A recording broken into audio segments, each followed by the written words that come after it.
The Redmi Note 8 Pro has a 6.53-inch Full HD Plus display with support for HDR, letting you watch HDR content from service providers like YouTube. The display is protected by Gorilla Glass 5. It has a quad camera setup at the back.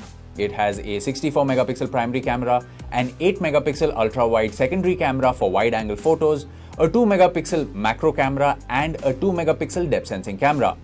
It has a night mode to aid with low-light photography. For your selfie needs, the smartphone has a 20-megapixel selfie camera. For security, it has a rear-mounted fingerprint sensor and also supports face unlock from the front-facing camera.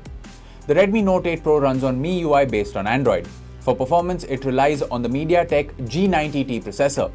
The smartphone is available in two variants, 6GB RAM with 64GB storage and 8GB RAM with 128GB storage.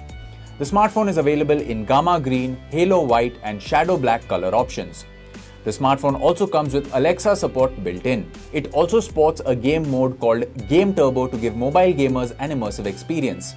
The Note 8 Pro is a dual nano SIM phone with both SIM slots supporting 4G. It also has a dedicated microSD card slot for storage expansion. The smartphone is powered by a 4500 mAh lithium-polymer battery with support for 18-watt fast charging. The box includes the handset, power adapter, Type-C cable, quick starter guide, case and SIM tray ejector. The Redmi Note 8 Pro comes with standard brand warranty. You can avail EMI and exchange options. You can also pay online using your debit or credit card, net banking or other methods. For further information on the product, warranty, payment and delivery options and other offers, visit the product detail page.